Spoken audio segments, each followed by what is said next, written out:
Amule ya inga teni, amule ya inga teni.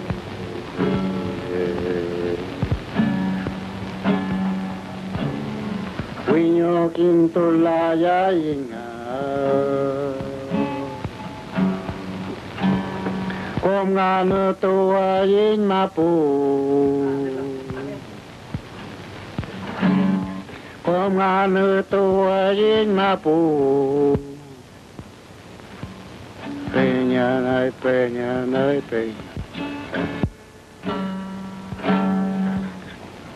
Kom ngani ayi wam nga, ni ye yin ya nga ni ye yin ya we. Kom ngani keme ngani mongi yau.